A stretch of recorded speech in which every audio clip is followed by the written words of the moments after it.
everyone, and welcome to the Infinite Respawn podcast. I'm Chicken. I'm Oak Tree. Griff. I'm Bucket. What's up, guys? What's up? Oh my God, we all made it for the final show this year.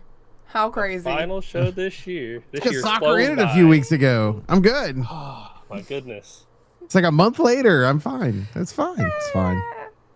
But we did tell the secret though. You're really just AI, and we, put a new one of you up every once in a while. Yeah. So. What? Don't worry when How the many spaghetti fingers just do you starts have? That's how we'll know. the spaghetti just What? starts like pouring out. He lifts up his hand once, and there's like 6, and then again there's like 4. It's like, wait, what's happening now? It'll be one of What? those magic What? tricks where he could like throw all of his fingers to one hand. Part of him Like, just look, starts no melting fingers, halfway through the Ted. podcast. Uh, That's how you know. Anyway, so guess what? The Game Awards were just this week, so we have stuff to talk about because that's news. Yay! Yeah. There was some stuff and games and things, and Jeff Keighley. And I'll give it to him.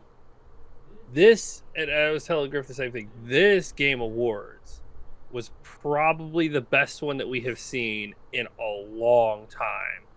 You think so? Jeff kept it low, like he wasn't kind of ever present on there, but he I would kept agree with him that. as like the face out there. The ads were well done, like it wasn't like, all right, here's an ad and you got to watch a commercial. They were kind of like subtle, and they would throw them in every once in a while. Oh yeah, go to Amazon, blah blah blah, pop up across screen, and then they'd move on.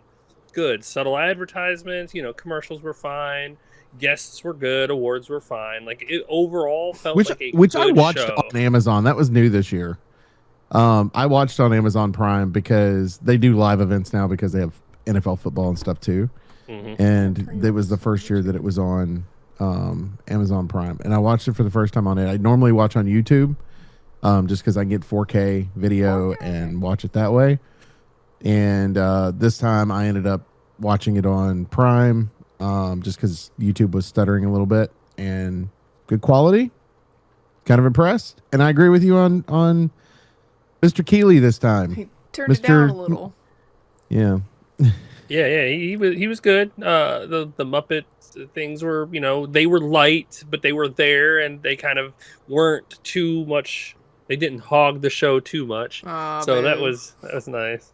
Yeah, I would have wanted more Muppets personally. I but see. that's just I me. don't. Yeah, I that's want fine. less. I don't care for them. Like I. That's don't why have a I think problem they with the did a Muppets fine I enough. love the Muppets though. I love them. Yeah. Well, you know what there But was less of overall- also? Less Jeff Keighley bringing his buddies up onto stage to talk for 20 minutes about nothing, That was great. Right. Cut down on that a little Yeah. bit. Maybe he's actually like I listening said, to what All the around, it general was a populace really is good saying. show, and it was low key. Like there really weren't any major gargantuan announcements. There were a I couple would of like disagree. I nice. think the Divinity one was pretty big. Especially if you saw I went and watched the lead up where there was actually like the live action or live people that were at the show, and then it went into the trailer thing.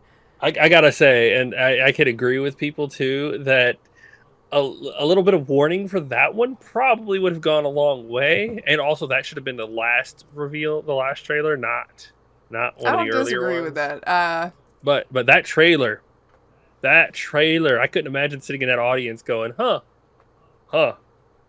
Yeah, Oh. I literally, we have What? just finished eating, and I put Nugget to bed, and sat down just in time to see a guy drink a beer and then vomit it into a pigsty and the pigs eat it. And I was like, this is exactly what I wanted to see right now. Great. And then, He knew you were eating. yeah. And there was just, Yeah, no that was- recovery from that. It was disgusting, the whole time. The ritual burning of people inside of the The ritual burning of people in there while other people around it yeah, are the having fornicating. orgy in Yeah, the front. Yeah, that was. Although, And letting your kid watch you, like, oh yeah, look at that. Watch yeah, it burn. and the This is kid being great. like, yeah, like she's like 5 and celebrating this dude being burned alive. While people are fornicating near this child. Yeah, You think Steam would throw up a red flag right there? yeah. I'm kind of curious about that, about how that's gonna be. Like, don't get me wrong, I enjoy Larian, and so far, Divinity has been great. Baldur's Gate, obviously one of my favorite games ever. But what are we doing? I'm a little afraid. I'm a little afraid that we feel too emboldened now to be like, we're untouchable. We can do whatever like passion project we want. Let's push the envelope of weird and gross. Okay, done.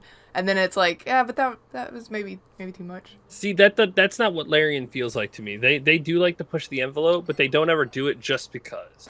There Yeah, will I mean, be I a know there's purpose gonna to be- this style, and I'm sure it will make sense within the context of their world that they're kind of working in. The Divinity problem you run world. into, you're blindly looking at a trailer, right? So it's Yeah. like, You have no idea what the context is. yeah. Yeah. I mean, They- like they even with definitely Baldur's shocked Gate, you. with Baldur's Gate 3, the first time they announced it, it was one of those where like all of a sudden people just started dying, Yeah. and it was like, okay, what?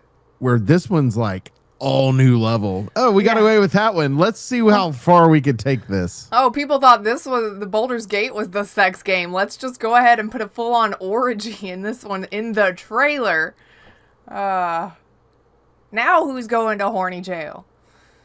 Also, I did notice, Larian is the warden of Horny Jail. Like, I you go did there to notice be in that prison. all of the original Divinity species were there. Because at first I was like, "Why, there are no dragon people." There is a dragon person.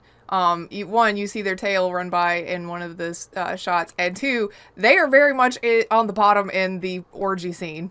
And Yeah, so I I was was gonna like, say, there's orgy one in the scene. orgy scene. I was like, well, at least my dragons are back. Yay! I'm just curious where this takes place in the in the timeline for storyline. the I know, Divinity. right? Yeah, because it makes me wonder, because Divinity Original Sin and Original Sin 2 were kind of like Well, the Original setup. Sin was Is like the this- prequel. The right? prequels. Yeah. Okay. Yeah. Where the prequels, is this one going to be further down the line? Or But they don't is this know one- because so we were looking this up the other day because Griffin and I are having this conversation, and Divinity was originally Divine Divinity, and then you had Divinity Yes. 2. Divinity 2 is actually a third-person action RPG. It's just kind of It's not set up like the rest of them are. And then you had was a Beyond Divinity, I think was one of them, and that was in between there somewhere too, maybe. But I'm not really sure. I would think because they're naming it Divinity, it's gonna be between Original Sin and Divine Divinity. so that kind would be of my a soft guess. reboot to the series, almost. Yeah, that would be my guess. Huh. That would be interesting. I would think that it would take place before. Well, it would probably take place after Divine Divinity. So you think Like, before 'cause- Divinity 2, but after Divine Divinity. Yes, because I'm reading this. I have Divine Divinity that I have not played. I tried to play it, but again, it's one of those. It's old 1996 school and it's hard to play that. It is old, It is man. hard to get into, and kind of reading through some of this is it's kind of like what happened to that, and what and Divinity might be a play on what happens after Divine Divinity. So- Okay. Like, and it might be their way of kind of being like, okay, well, we can't really go back and remake Divine Divinity, but we can progress that story that was told there and kind of sum it up so that people can kind of get reattached to the series in itself. Yeah, Uh, I don't disagree with that. So, but we will see. I'm sure this has got. I think I'm going to guess that we will see the early access in 2028 and probably have a release in 29. Is my guess. That'll Yeah, give them a lot because of there time was to kind of no- put it timeline-wise. together. I've noticed that, by the way, for this go round of the award ceremony, a lot of the trailers did not have definitive release dates yet. They're like, hey, we're here. You know. Yeah, well, and some of them were just like an obscure Announcements. year. So just be like, oh, 2026. And Yeah, it's it like, doesn't say when. we're almost to 2026. So you're telling me fall or winter of 2026. At when best, you're saying- yeah. Oh yeah, for sure. Or it's For one of those things sure. where they're like, we'd like to say Q2, but we don't know for sure. And if you don't know for sure, just that's fine. Don't say. I'd rather you not say. I'd rather you do the ambiguous thing that you're doing. That's fine. That's totally okay with me. That was not a complaint. In fact, if anything, it was praise for them finally doing it the right way. But I did notice that because I went and wishlisted a couple. I put things on my Steam wishlist sometimes just so I can keep up with them. I know there's the follow Same. this game button, but the wishlist makes it easier for I me have to go never look at it used that again. button ever. I usually will do add to wish list and follow because Steam, hey, fix your follow function, please, because I have to go through so I thought many you were like talking to me. settings and categories to find my follow, and then all of my follow games are like just in an empty list.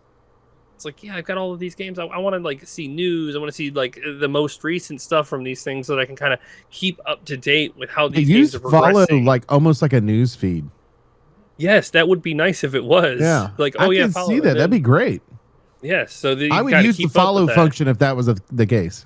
Yeah, I think that's kind of what they need to fix next time. It's kind of like get your follow function almost like a feed for all the games that you're interested in. So that Yeah, like it's- just click on it yeah. and then it's a news page. You got little articles that you can click on. Doop doop doop for whatever Mhm. their updates are. And then you can upvote them, and the more you upvote, the more it streamlines those games updates to you and kind of keeps them up to the top, so that you can kind of pick and choose how interested That'd you be are great. in these ones.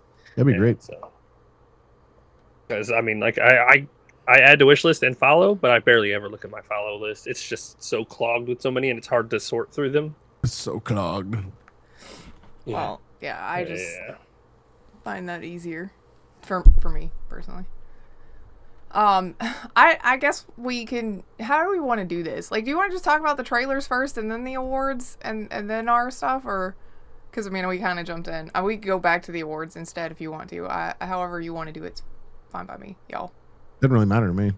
I mean, I like talking about the games first, kind of get us up, then we can kind of slide into the awards and things like that. Because Okay. they were kind of peppering them through as they went, and they would like do a chunk of the little awards and then talk about the games and a couple of things and talk about.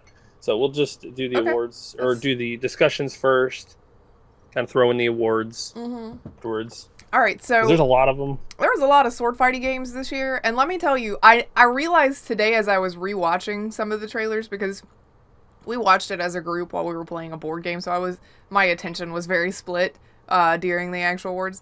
But I was halfway through the trailers and I was like, man, where are all of my like single player gun games? And there are two that stood out to me, and both of them are PS5 exclusives, and I was like, well, never mind. I guess I won't.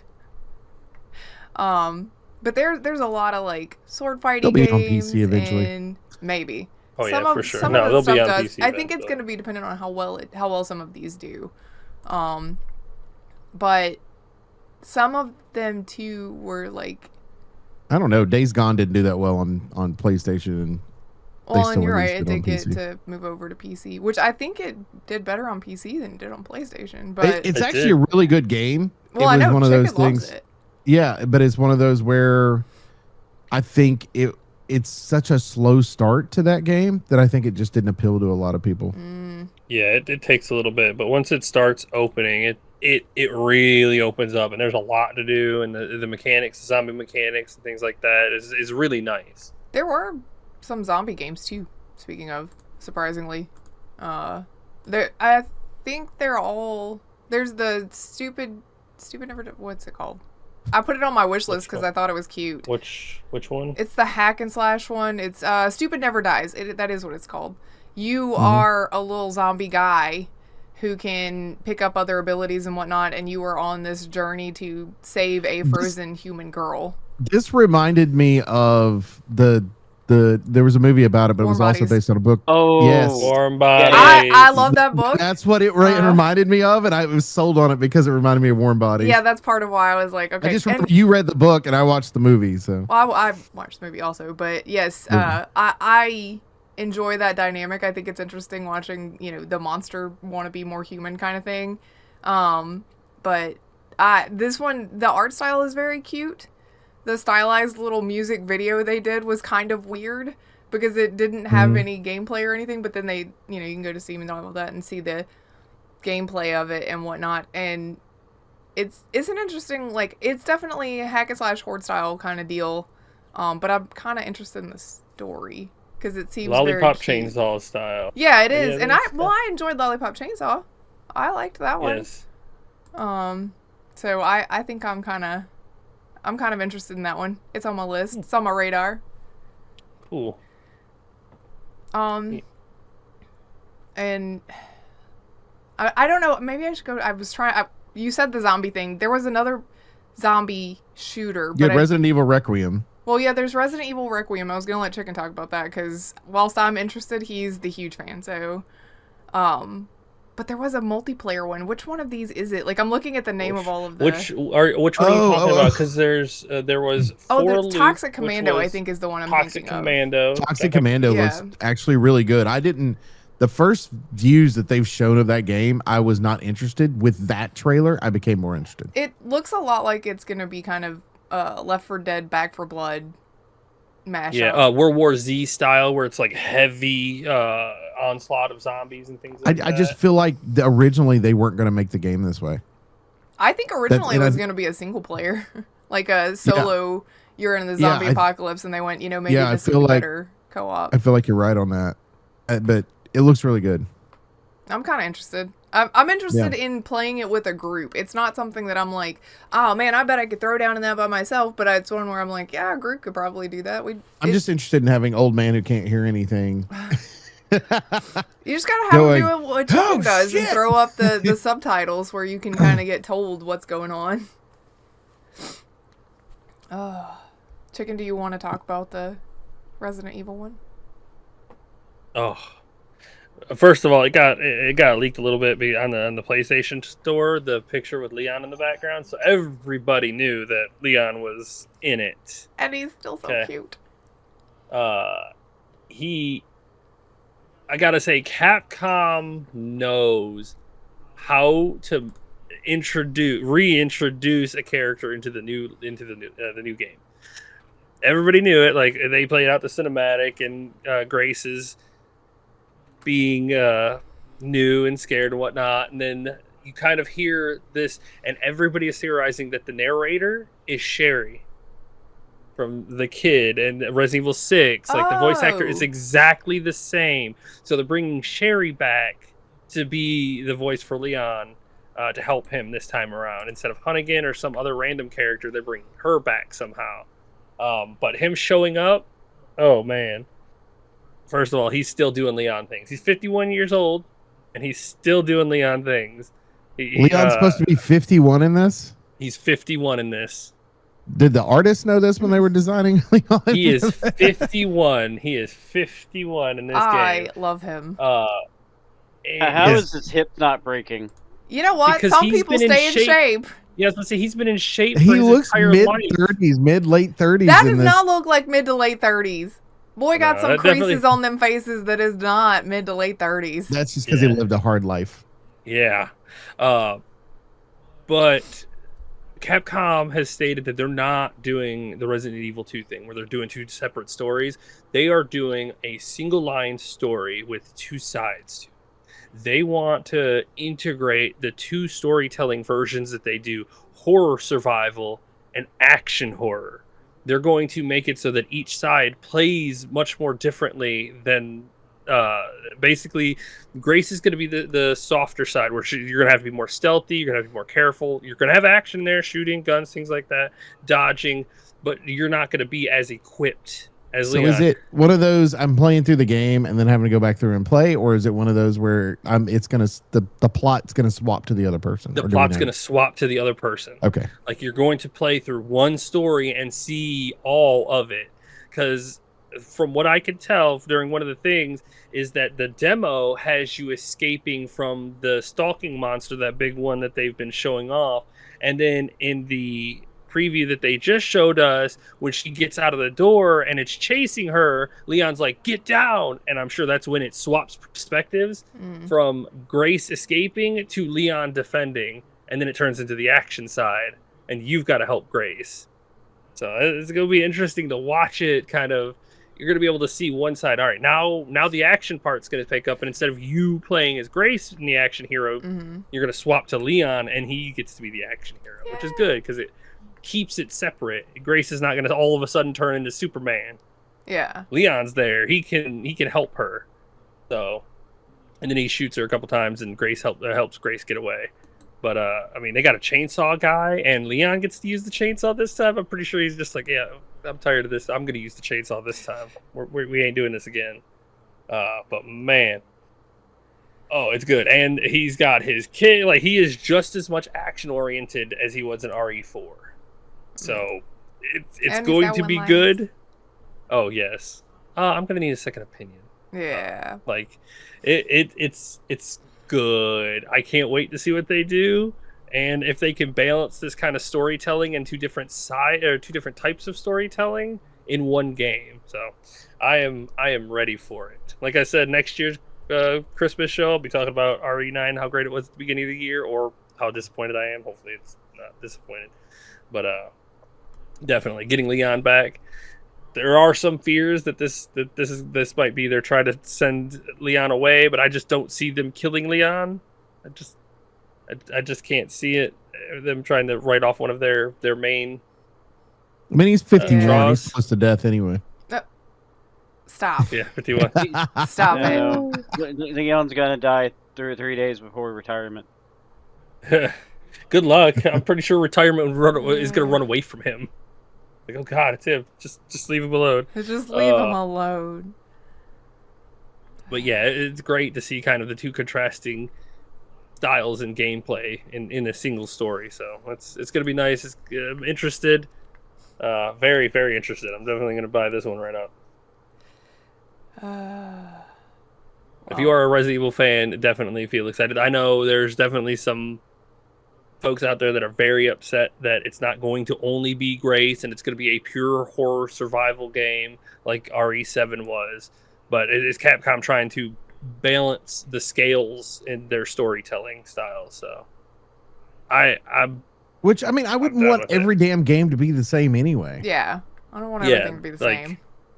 Yeah, that's why like Capcom kind of goes back and forth with their styles of storytelling in their styles. Like they have horror survival and they've got action, and I think kind of mixing them together with two different perspectives is going to be a unique take on their style. So we're gonna have to wait and see how well it's done. So February 27th, I think it is RE9's release. Yes, February 27th Yeah. next year. Soon, very soon. Just after Oak's birthday. Yep. Yeah. Happy birthday! I'm getting me a game. Happy birthday present for me. Hey, you For can get it for me, technically, for you, because you can play it first and then I'll play it on your Steam family thing. Hell yeah! Or he, even though it's the 27th, he could, like, pre-order on your birthday. There And you then go. for it's your birthday present, you play it first. And then he can play it afterward. Yeah, I right. would let him. He's the bigger Resident Evil. Like, don't get me wrong. I very much enjoy most of the series, especially anything to do with Leon. But he's a bigger fan than I am. I would not steal that from him.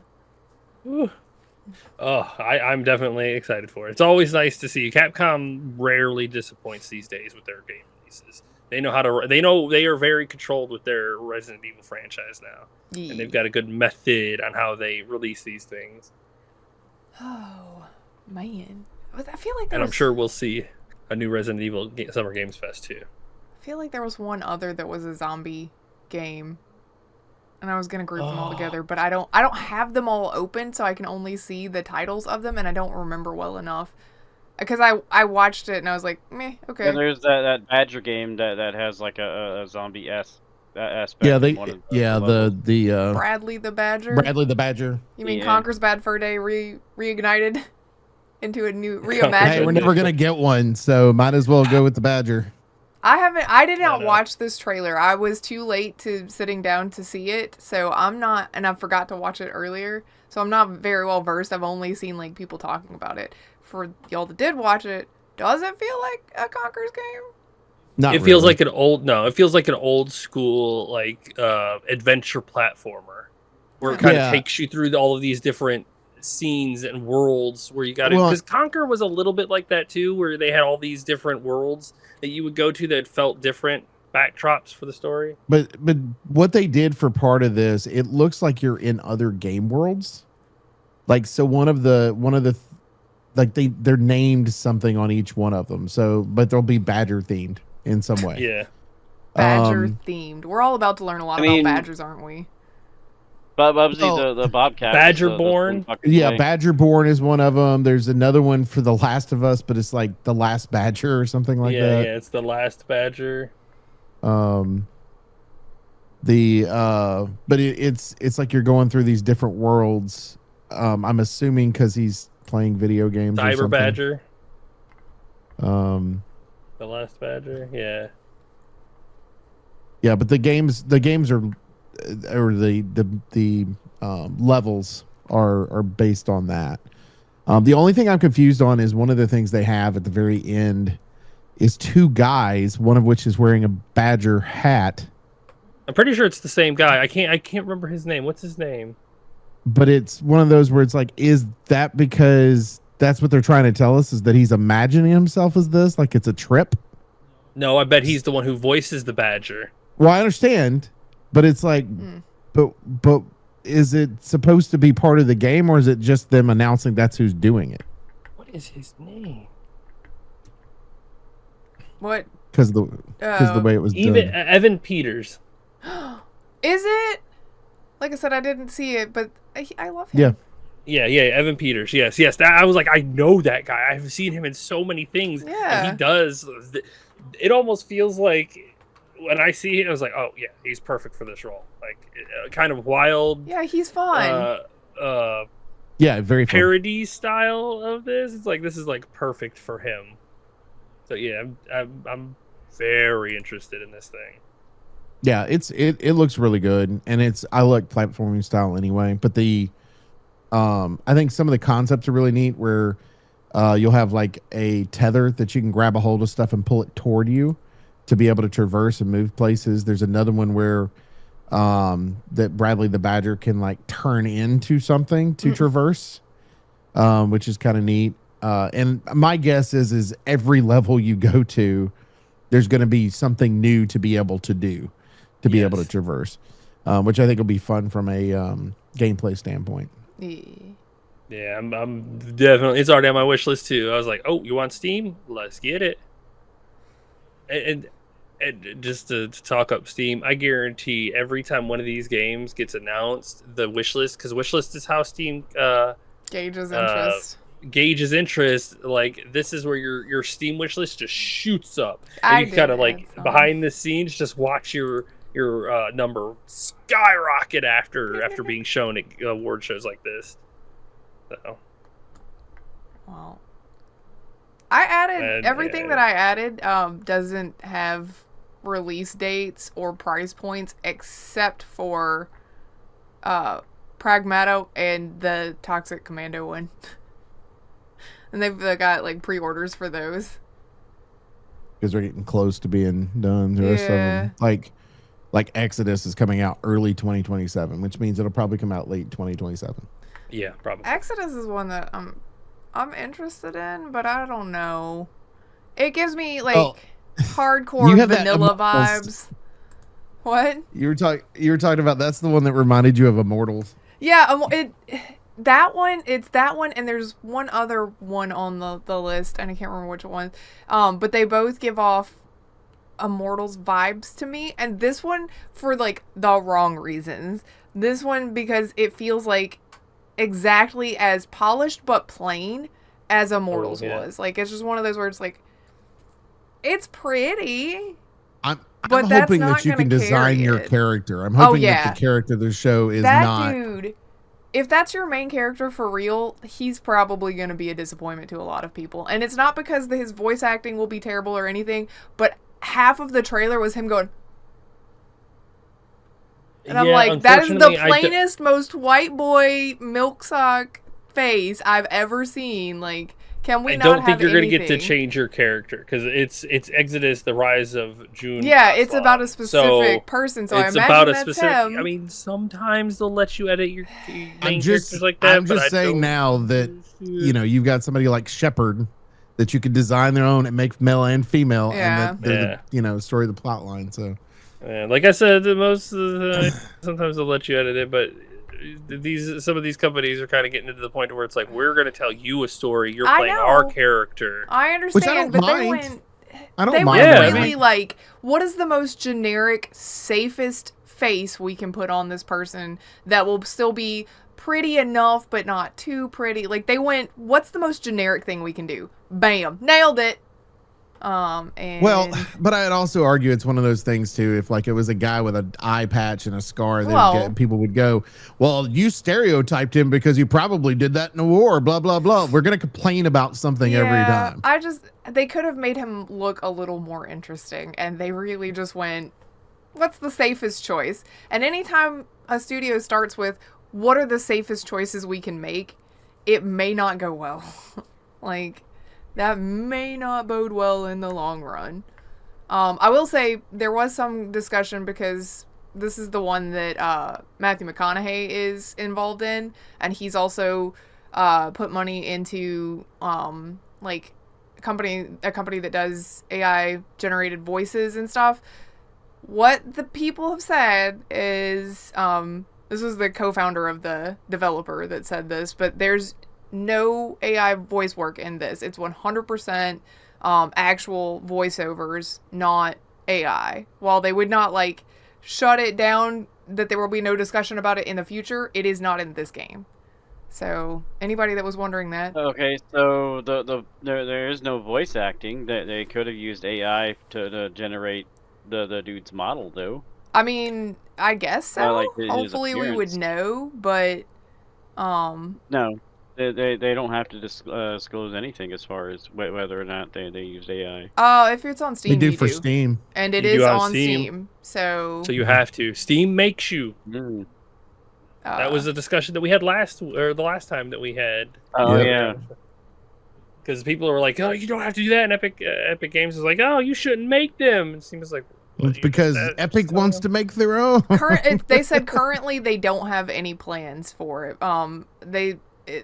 Chad, what's his name? Chad Robertson.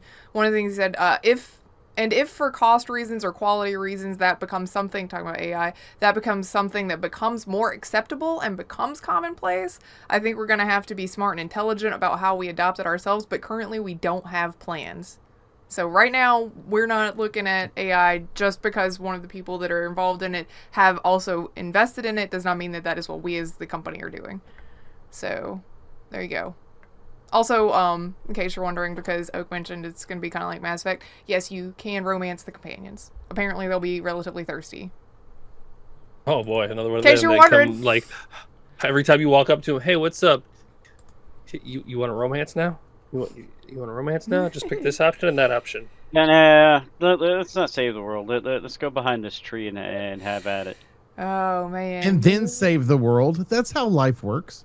Yeah. What if you die during the process of trying to save the world? You at least get off one time beforehand.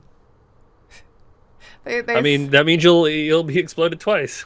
But then you save a little part of the world and you go, "Oh, look, reward." I am interested though, because they're talking about in the respect to the companions and whatnot. It's like, yeah, you can play the field. We want you to play the field and everything, but you still got to work for the one that you want.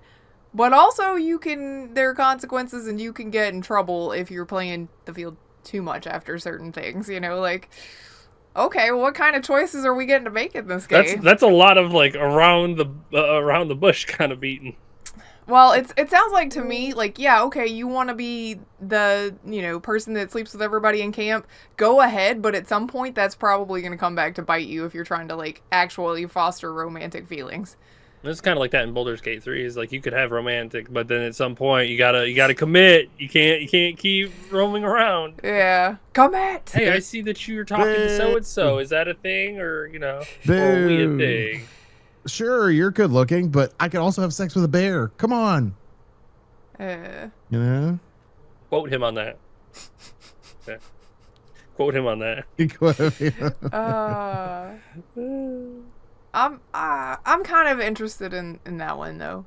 I just want to know more about it. I don't want it to be so safe that it's boring. But we'll see. I'm looking at my list here. If anybody else has specific ones that caught their attention that you want to jump in with. Which one's caught my attention right off the bat? Because you have you got Star Wars: Fate of the Old Republic. Yeah. That Casey Hudson's doing, which is the director of the original KOTOR, and this is kind of a spiritual successor to that. And then the Galactic Racer, which is basically the pod racing Star Wars game as well. I'm excited though that Casey Hudson's at the helm. Yeah, maybe Fate. he can get back to like doing good stuff now. And there was a rumor that it was going to take until 2030 to Not true. complete the game, and he was like, "I'm not getting any younger." So no. Well, yeah, December 31st, 2029 is To going be to be the fair, release date. I do understand why people had that concern because the studio that he's working for did not get its full founding until July. So like that's why everybody's like, well, you just My guess would be 28, maybe early 29, but it's going to be close to 2030. I wouldn't disagree with that, but I could see them trying to hit the gas and try to get it out by 27. Maybe that'd be So- nice. I guess it depends- To stop announcing Well, these games yes, so stop far announcing in them advance, early. man. But thankfully they did not Ugh. announce a release date. And we don't know. I mean, it's one of those things where it's like this Yeah, but studio neither was did just Bethesda with Elder Scrolls 6. They announced it like 4.5 years ago. yeah. And we haven't seen Here's- anything with it. Here's my question. All right, I'm gonna name 3 games, and you tell me which one comes out first. Oh, good Okay. lord. Star Wars: Fate of the Old Republic, Okay. Fable, Oh, that one's Star never Wars coming out. Eclipse.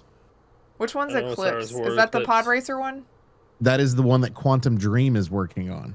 Oh, but that one's never coming out then. So probably the Fate of the Old Republic is the most likely to get launched in the near-ish. Oh, I think I 100% think Eclipse is coming out, but I think it's gonna be 2030 before it comes out. I think But it Fable was out of those 2021 ones. when it was announced. I wish. Yes. think Stop Fable. announcing them so far ahead. I know you want to generate interest and Fable was and 2021, hype. right? Or is that 2019? When was that one announced? Oh, that 20 one was. I think the teaser. 2021. When did we for get it the was- little fairy teaser? Yeah, I think that one was 20. Wasn't that 2020? Wasn't that? It might have been during- 2020. during pandemic Uh, year when we saw that. Because Yeah, it I'm was trying at the to Game look. Awards, wasn't it? Or maybe it was Summer Game Fest. It was at one of I think it those was the two. It Summer was the Games Keeley Fest. show where they did that. Speculation emerged in 2017, gained traction official in 2020. Ah, bam!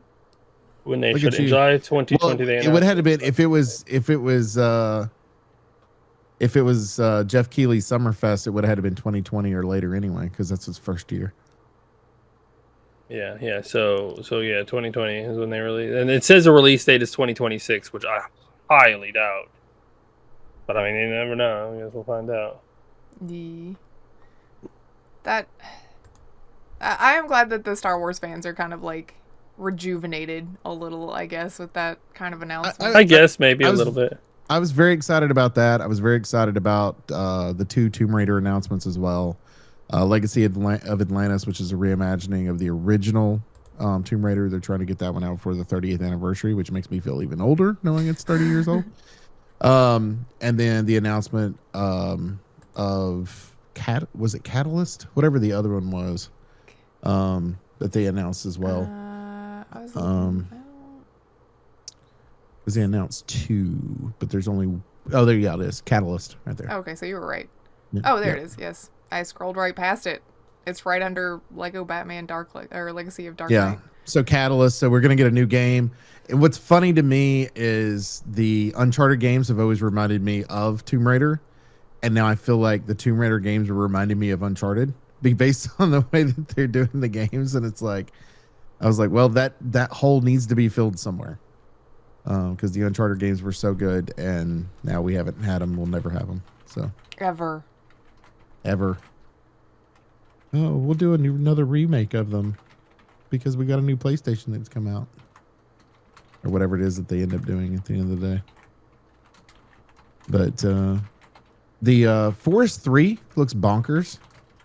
That's like the Forest? Is that the right? sequel, like to the Forest? Well, yeah, because you had the Sons of the Forest was the true sequel, and so this is the third of the group, so it's Forest 3. And I was like, what? Yeah, This is the sequel to the Forest. Like that's so weird. yeah. It seems. I'm guessing it's the same as like you're landing on a planet outside of Earth, right? Is what it looks Right. like to me. Yeah, it's like a different forest. Yeah. which is a cool concept because you could just still continue to make forest ones and then just make weird creatures. Yeah, I mean, absolutely. Just get weirder and weirder as you go. You Yeah. change it to an anthology style thing, and you just end up in these random forests across the galaxy. Decrepit, I think, isn't that the one that had the weird monster things that kind of look like the ones from the forest? I think it did. I think it had like the legs one that seemed relatively It's basically similar to... it's medieval zombie hunting. Yeah, I feel like it's like, hey, Darkest Dungeon, how about you make a Dark and Darker. How about you make a story-based game? Okay, we did. Yeah. That's what it looks like to me. Yeah, that one it I'm looks like not a first-person but... dungeon crawler is what it kind of looks like to me. Yeah. In the way that it's done, and then they have a whoever designed the fucking spider for that game, like it's like an orb weaver spider. It's creepy. I mean, it's a spider. You can just let it go with that, and it's creepy is implied. Yeah, I know, but they did a good job on that one. They did a good job. It's on not that. my Resident kind of Medieval. thing, but yeah. It definitely has some creepy looking monsters for sure. They did they showed another trailer for Pragmata, which I'm kind of interested in. I kind of want to know about it. That one's got an actual release date. It's April 23rd next year. They also announced it's coming out on Switch 2, which I think is yeah, too. like okay, that's all right. Go off with your bad self. I mean, Switch 2 is it's a more powerful machine. I'm not going to say it's a powerful machine. It's a more powerful machine than I think its it's more predecessor. like but the type of game it is that is going there. It gives me a little bit of BioShock vibes. A little bit, yeah. Like some of the power can see that. things. Like you got the big suit and the big daddy carrying around the little sister. Yeah. I and definitely like protecting her. But And in this very weird cyberpunkish world. yeah, I don't disagree with that. I don't remember this trailer. Audio Mech. Interesting. I don't. Is that on the? I don't see that on the list. It reminds me of Galaxy Wars. Mm. Oh no, wait. He's running on the ground now. He was kind of in the air. I don't know. It's a platformer of some sort is what it is, I think. It's an odd looking game. There was I can see Solista. somebody play that one. Solista 2 is coming out. That one I'm kind of meh on. Which I know everybody's like, but isn't it like Baldur's Gate? Kind of, but not really. It is. It's a lot like. Mhm. Well, it's a lot. It's in that same style. Turn-based RPGs. Gang of Dragon was one that I think the guy that made it used to work on the Yakuza stuff and then left to do his own thing. Yeah, which, he was a creator. I mean, I understand, sometimes studio demands and everything, and you're probably like, I'm over that. I'm just going to go do my own thing. But it also has Benedict Wong as the main character, and I love that man. So I'm interested. I don't know for sure that it would be my kind of gameplay, but I put it on my wish list to keep an eye on it and see if it is.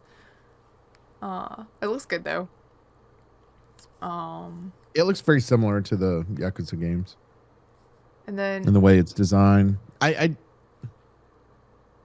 find it weird to go, okay, I'm gonna leave because I'm gonna work on my own project and then create something exactly the same. I saw a comment thread talking about that, and part of it was the pressure of the studio being like, all right, look, we like that you did the Yakuza thing. Now I need one of them every 2 years. Go. I want it to be like this. It has to do this. So it takes away your creativity and your drive to actually want to make that project. And that it's not that you don't like that style. It's just that you're being forced to do that same style. Well, I think too. Now that I think about it, the Yakuza series, the way it was done, and now that they're pushing it as like a dragon, that series is different. Especially the wonky one now that like you had the Pirates one that just came out, and then you had the one before it, the rich one, whatever that one was called, where like the trailer was originally a guy naked on the beach. Yeah. But I feel like there's probably away from his original mafia style vision for the Yeah. Yakuza. So that might be what it is. He's wanting to keep it serious, and they're wanting to go wonky. It almost feels like an opposite, like GTA Saints Row style, Yeah, where it it like does. he went Saints Row style, and he wanted to kind of go back to serious, and they're like, no, keep it like this, and he's like, well, I'm gonna go somewhere else and make a more serious version of the game I've been making. I want to go back to my roots. It's like, okay. So Then they said no. I'm kind of interested in that. I mean, I love that actor.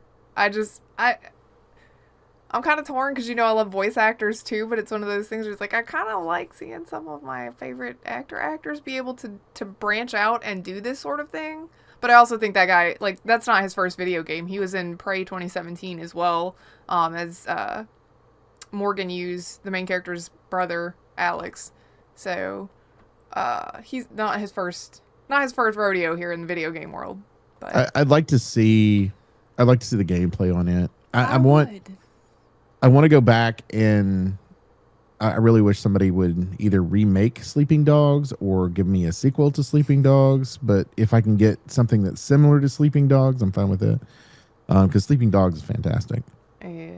And I know that one's one that's like, I didn't think you were going to like that. And for whatever reason, you like seriously latched on to that specific one and had a great time with it. And I'm glad that you did. Like, I was surprised. I just didn't think it would be. Oh, it was so good. Sleeping Dog was so good though. Like, and it's such a classic, but like, no sequel. No, of course not. Why? Why would they do that? Yeah, why would you do a sequel? Makes zero sense. Soros was one of the ones that also, I said there was two that kind of reminded me of Immortals, but for different reasons. Soros is one that reminds me of Immortals if it was a better thing, essentially.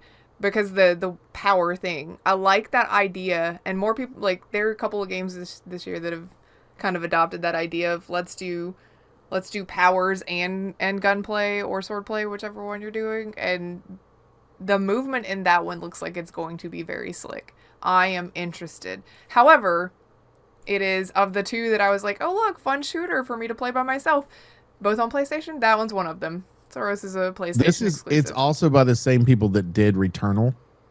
So it is going to be a Souls-like. Oh no, I won't be good at that. Yeah, but it's also Rogue too, if it's like Returnal. So yeah, it's very difficult if it's like Returnal. And then, but the gameplay is fantastic. Like, Returnal has great gameplay, really good plot line, but it is hard. Oh, I probably won't get to experience it until it gets ported to PC, if it ever does. I'll just keep an eye on it because I don't. Well, I mean, Returnal did. Returnal got to PC, so I would assume this would too. Eventually. And the other one, I didn't realize who made the other one, and now that I was kind of interested in, and now I'm a little less interested in it because of who it is. But there's a game called No Law. It looks cyberpunk-esque, but it's made by Crafton. And it's also yeah, I saw the Crafton at the beginning. I want to see more of this. I hate the fact that Crafton's involved in it, but I do want to see more that's involved. So part of me is like, well, did they make it so simplistic and linear that it can also be ported to mobile, because that's something that company likes to do.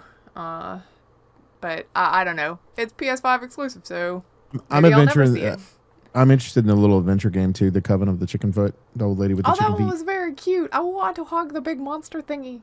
Yeah, I just want a plush of that. I don't even know what it is, but it's adorable. It's like a sheep thingy. A something. sheep thingy. Yeah, but the old lady had chicken feet, so, you know. And J.J. Abrams announced his newest game through his Bad Robot Games as well. And to me, I thought his first game would be very single player and very cerebral and create a game that would. But you're wrong. Yeah, no, he ended up creating a cooperative shooter, but the cooperative shooter part of it is kind of interesting, and the fact that it reminds me of what you all talk about when you talk about raids for WoW, where you go, well, we got to go in and we got to do this, right? And then you're like, okay, we failed, so we got to learn from whatever it was you did, and then you got to go back in and try to figure out how to go into to fight that again. That's how this is set up. So it's not like a horde shooter or anything like that. It's designed for you to figure out to get from point A to point B and then point B to point C. And you have to adapt as a gamer in order to be able to play it, and that kind of interests me on there. But to me, you would have to have a good team if unless the game is just easier than my brain is having it, interpreting what they're trying to tell you to do. So I like the idea, but I do want to see actual gameplay of that and see how it's implemented. Yeah.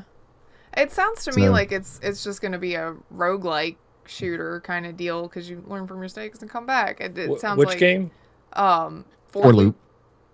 Yes, this was the other one that I was extremely interested because it gives off almost like Left 4 Dead roguelike vibes because the little map that they have in the back. Yeah. It looks like you pick where you go next, kind of like my Slay the Spire game next. Yeah. You pick where your team goes, and that's where you can get your upgrades or what's next, boss level or an easier level. And as you progress through, you can try to upgrade your squad until you get to the end or until you die, and then you got to start all over again. And either somehow there's overarching progression so that you can kind of start a little stronger each time, or some way to make your characters get stronger through. Because in Risk of Rain, there is no overall progression. And I get kind of like Left 4 Dead, Risk of Rain style ideas of how that game runs. Yeah. Because the map in the back is what I think is telling about how this game is. Each one is going to be individually mapped.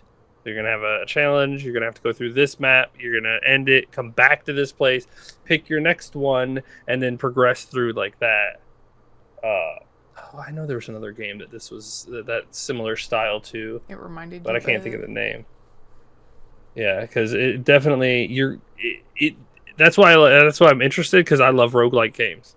Roguelike games always add dynamic styles to it, because that big one, when it shows the big monster thing chasing after you, then it flashes the purple skull icon, which on the back map is a boss. Huh. The lightning bolt is probably a re-energize, which means there's no way to like fully heal yourself. You've got to be very careful. Traps, different things, and some of these maps have like barriers around them, so it's almost like you're being teleported into a specific arena each time. You fight it, then you get teleported back out. So you're basically I'm looking at the map you're talking about, which I didn't look at it that much when I was doing it, but it is where they were talking about it's relentlessly an experiment, and that's what we're talking about, where you are continuing to play through the level and you're having to adapt is what they say in the actual trailer when they're talking. And the idea is for you to be able to adapt. And I'm looking at what you're talking now, and yes, I think that's part of it. So we'll use, like, there's one part where there's a shopping cart, which I assume means you're going to be able to buy things from that particular area. And the next spot vendor from that, it almost looks like a skill tree the way it's designed. Mm-hmm. And then there's one that looks like a sniper reticle, and another one that's a question mark. And they chose to go to the question mark, which gives them a path. Yeah. And then from there, once they get to the next question mark, they can choose to go to the boss, like he was talking about, or they can go down to I paused it on the map, and at the top, it actually tells you what each of the icon means. You have mission, flex, rescue, and high risk, and I can't see what the other ones are. So you're going to have different... the red ones look like they're going to be danger. The shopping cart, like you said, question mark. The other one is going to be a flux. I don't know what that one's a rescue. Oh, it's the people icon with the little circles around them. Mm-hmm. And then it says warning at the bottom. It says warning, 3 flux remaining, which means you probably have to refresh your flux or something to be able to jump properly in between of these, or it's how much energy you have. See, these are the kind of games that I'm super interested in, because that reminds me of Slay the Spire and Risk of Rain, and it's co-op. Like, I love some games like this. But that's the communication part of it, right? Right. This makes a little bit more sense than the way they kind of explained it. So that's good. I'm glad you picked up on that. Yes. When they started talking about it, I was like, ooh, this looks like me. And then I saw the map on the backboard, and I was like, oh, I want to see more about that back there. That looks interesting. But yeah, I'll again already wish list. I think it's funny that they reprint you. Like when you die. Yeah, every time you die, reprinted. they just reprinted. I'm a 3D printed version. I'm number 27. Oh, see, Yeah. that's what we actually need. Instead of just using AI, we need to get one of those printers to reprint our oaks. It'd be pretty cool. I mean, I'm just saying. I Give mean, me playtest access. I didn't know I could get playtest access. Oh, you didn't. Well, now you do. There were a lot of the multiplayer thingies, and there was one that people were like, "Oh, what's this gonna be? What's this gonna be?" And then it was a multiplayer thingy thing, and what was it called? Ugh. High Guard, Oh, where Yeah, it's High like, "Oh, Guard. this looks neat," and then they were main character person that they were showing was joined by others, and it's like, wait, no. Oh, first of it's a all, I was free-to-play. down with Okay. the co-op style at the beginning. I was like, "Oh, this looks pretty neat. I like this. It kind of looks like open world style. All right, look, maybe an action adventure game." And then it started doing PvP, and I was like, everybody in the chat too, because I was watching on Twitch. They were doing the Pog Champs when it first started, and then when it started doing like the whole PvP stuff, it turned from Pog Champs to Resident Sleeper, and everyone's like, "Oh, Yeah, never mind. another a battle arena." It's game. either Okay. yeah, it's either gonna be a hero shooter or a MOBA ish. I think it's gonna. I think personally, this is just my opinion, that it's gonna be a MOBA that leans like Smite. Yeah, it's gonna be That's like kind of that. how I was envisioning it too. I could see that for sure. A couple other games. One that I don't think we've hit yet is the one that Baka is like fiending for. Which is A Warhammer 40k game. Total War Warhammer 40k. I'm actually a bit on the fence of that at the Really? moment. I want Really? to see more.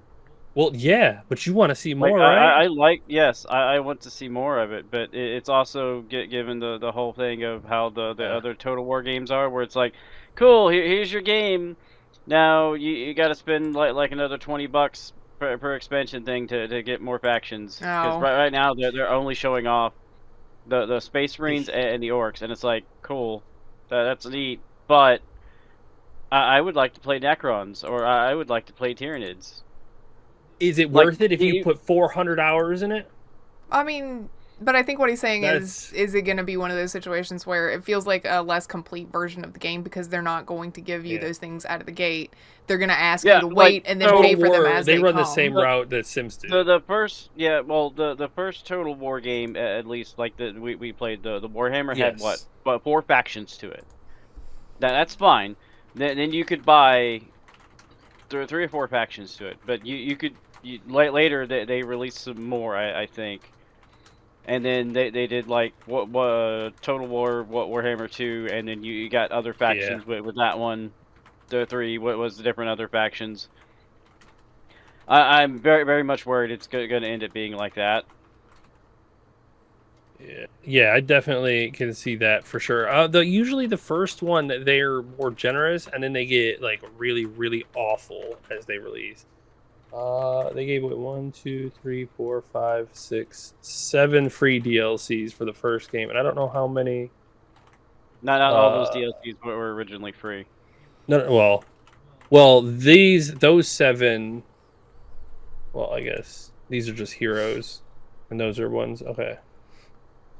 But I know that the second game and the third game were awful with it. Because they, like I said, they go the same route as success Sims. of the first game, they realized they could fucking get away with it. I can do what I Mhm. want. You'll buy whatever I say you'll buy. Yeah. Do what I want. Yeah. Like But I'm it- gonna keep an eye on it, and I'm gonna watch it, but But you're not like pre-ordering it. Yeah, not yet. Not yet. Okay. I mean, I can understand. It is good to be cautious with franchises that have made previous missteps, even if we Yeah. love those franchises.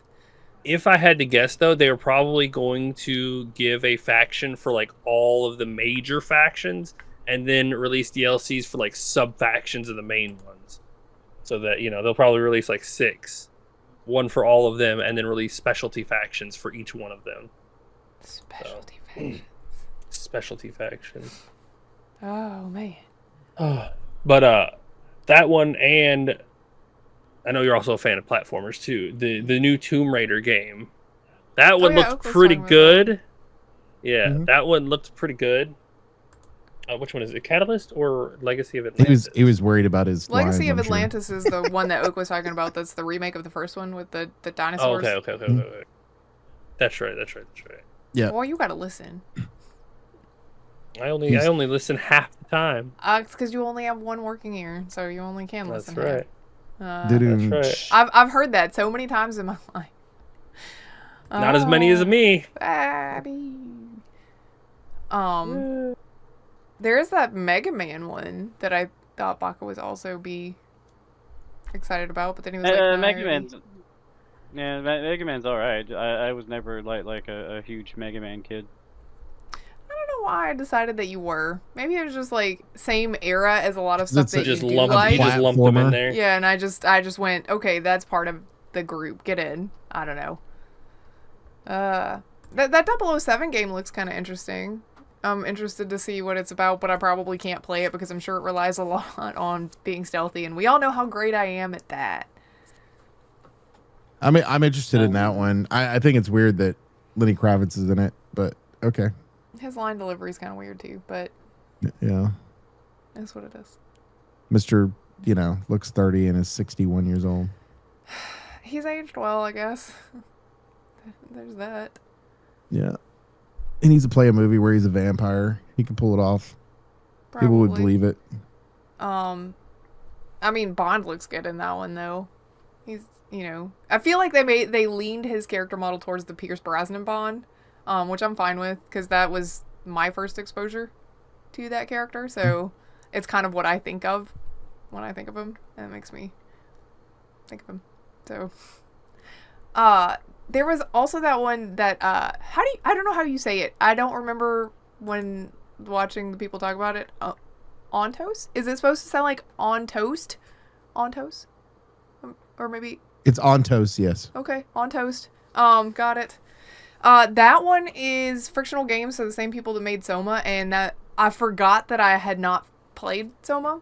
It's in my library, and I just forgot about it for a million years. So I'm gonna play that. Again, if you like scary games, I do. Soma is probably one of the best horror games I don't know made how out I there. didn't I don't know Oh my- why think I it's bought from it your and never list. I played played it from yours. Probably, and I don't know how that happened. Like I don't know how I purchased it, but then never played it.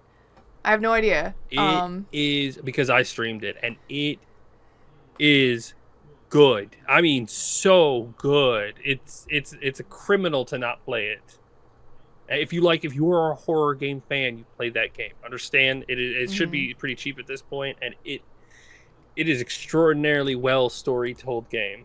Well, this one, the character that talks to you right out of the gate is voiced by I'm pretty sure. I have not seen the list of actors, but I swear if it's not this guy, it's somebody that sounds exactly like him. But the guy that played Carl Manfred in Detroit Become Human, it's like the same inflection and everything, but it comes across in this role very Andrew Ryan from BioShock to me. And that automatically is like my gamey senses are tingling and I think I need this. But it's a sci-fi mystery, so I'm kind of interested, and that also means that I'm going to download Soma and play it because, like I said, I forgot it was in my library. Great. Shocked. Fantastic. Well, I mean, it's about to get installed, now I'm gonna play it. Do what I do. It's not a long game either, by the way. Okay, cool, because I don't have a lot of hours these days. No, it's not a super long game.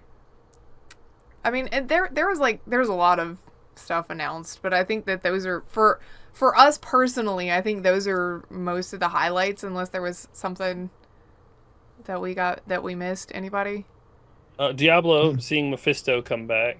Oh well, I mean, I figured after previous Diablo stuff, you'd be like, eh. I mean, I really am, but it's fun to see them come back, but I'm not playing it at all. Not interested at all. Pretty much, that game is kind of lost You're itself. dead to me now. Pretty much. The Diablo series has kind of fell apart. I know how that feels. I've had series like that. I mean, I got Diablo 2 Resurrected, and that's I love it. The game is great. They did a good job, kind of revamping it. Well, I guess if that's most of the announcement trailery discussion, now that we're an hour in, hey y'all, it's the last show of the year. Get ready, buckle up. You know we have last shows that are long because there was an award show.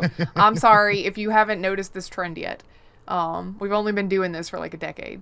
So, the actual awards themselves, guess what? Expedition 33 is apparently the best game ever. Yay! Of ever. Expedition And 33. Yay! Chicken is gonna buy it probably in the next few weeks because it'll probably go on sale on the winter sale. It already is on sale. It's on sale. It'll go on sale again, I'm sure. Oh, I didn't realize it was on sale right now. I didn't look. Yeah, it's But on sale Yeah. for $40. a lot of the stuff that it was winners on the awards are probably on sale right now on Steam. So, or probably wherever you play games, if I had to guess.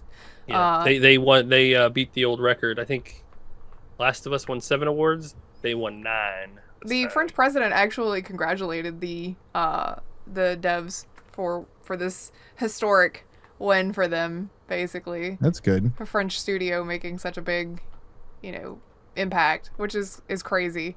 Good for them. Crazy in a good way. I did not mean that in a negative way. I'm just saying. The game is good, and I have heard nothing but good things. The people that I have heard bad things about, just it almost feels like unsubstantiated hate for it, just because.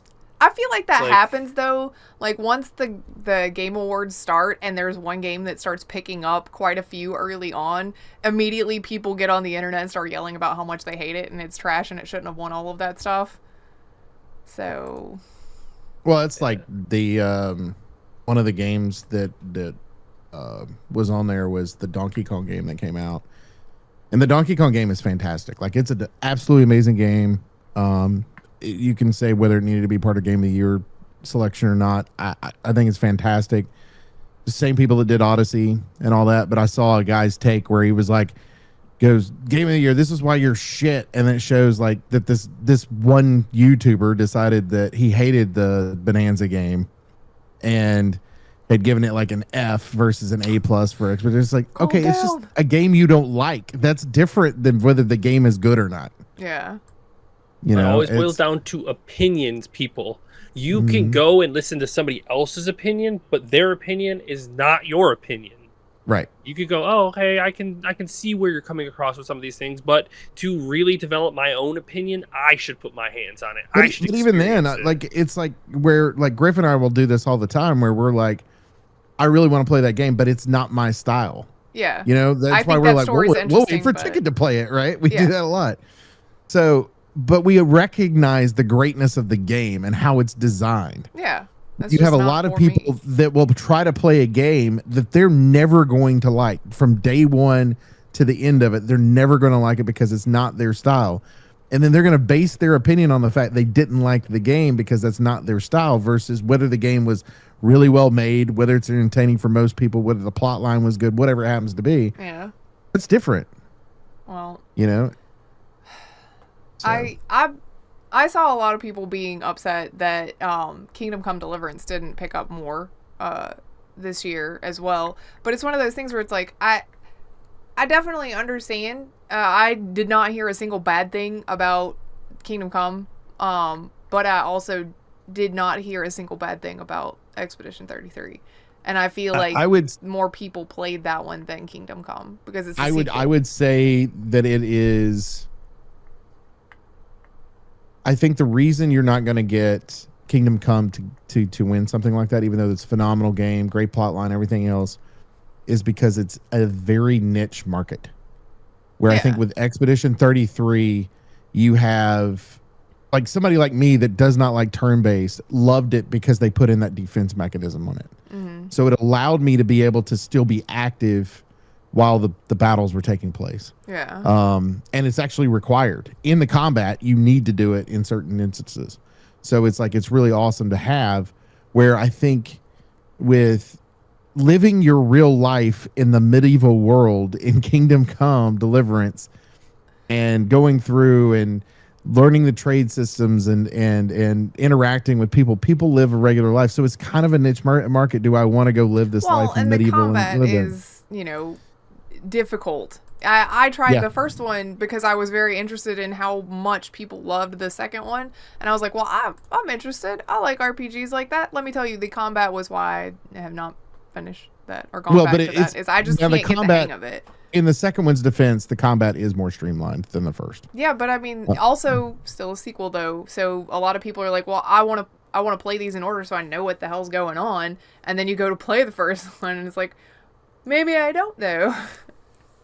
I want to So- say, and I could be wrong on this. I'll have to look it back up though, and I'll let you know. But I want to say that Co-Carnage, who played both, said you would not have to play the first one to play the second one, because of the way that they've designed the game. And I think it's because they knew a lot of people didn't play the first one, so they could go ahead and start on the second one. But I'm like you, I kind of want to know what's happening. Yeah. Mhm. You want to know the Yeah. references and the characters and things Yeah. like that. But that was, yes, Expedition 33 Game of the Year this year. A lot of people.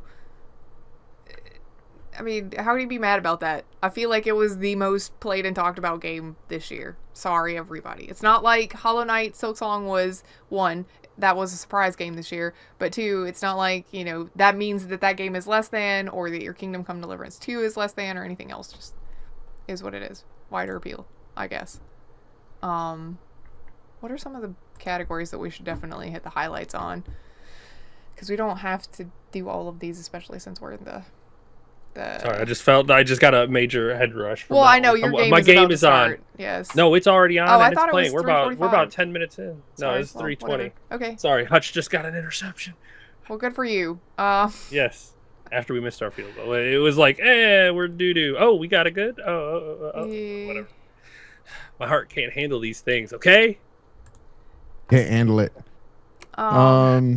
Yeah, You had best multiplayer for the first time in forever. It was a game that recently came out, which is Arc Raiders. So it's not a regular arena shooter or a BR that fucking got it. It was something that that's an extraction shooter. So I was kind of excited about that. I will say there are two games on that list that should have been. There needs to be, and I've said this for like years now, needs to be another category. It should not be Co-op. this game is multiplayer, so it got to go in there.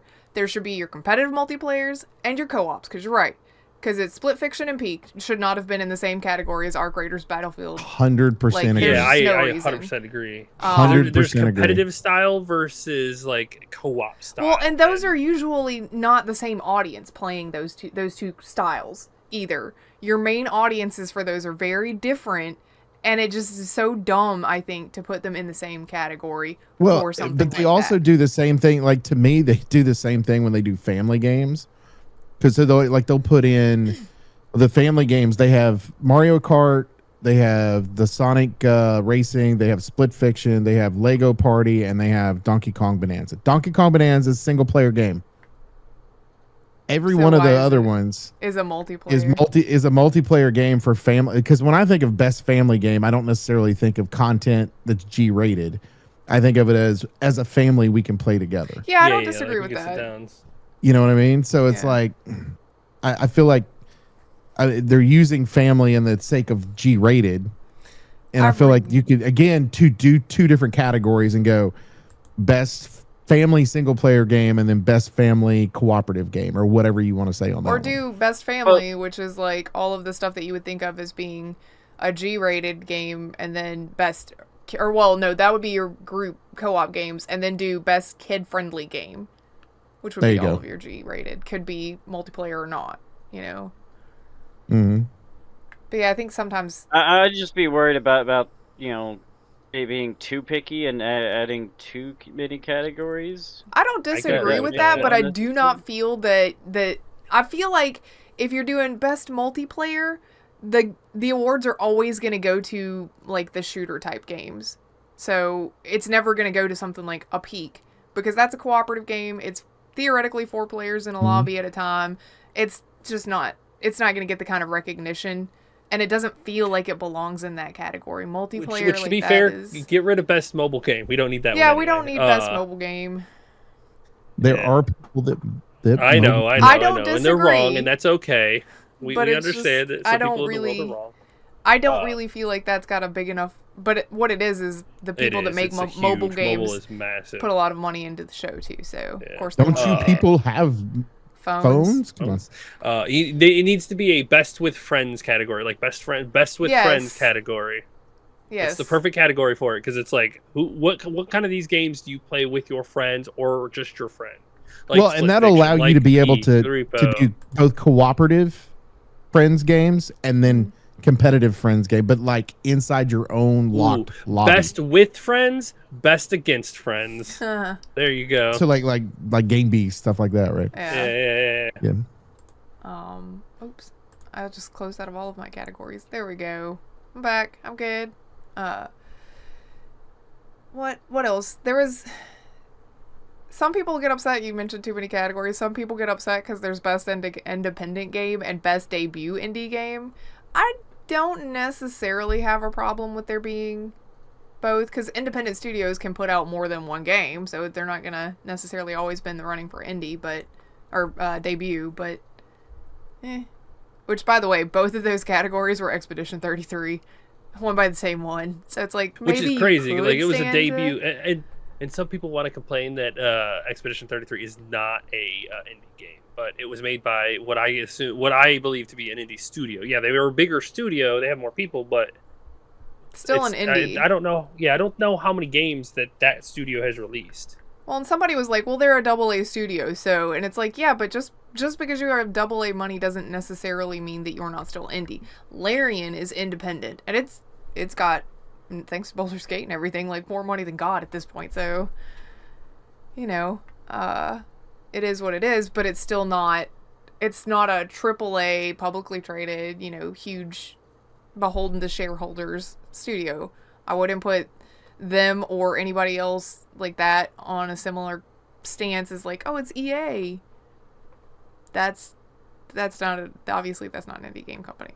So I also hate the best performance category. It's my least favorite category of all of them. best performance Because of the fact that they don't separate anybody Yeah. or like give them 10 people to go through because you're trying to get it down to 6 people, and it's like there's some really good people that you know are men voice actors and a lot of great people that are women voice actors, and it's like maybe they're because like in this case it's 3 and 3, so maybe they're like internally they go, okay, we need 3 of each, but it's just I really wish that they would separate that category in some way, and then I wish that they would add leading role and supporting roles to those, because you've got some that are really like Jennifer English was fantastic, but she was really a supporting role for the most part in the game.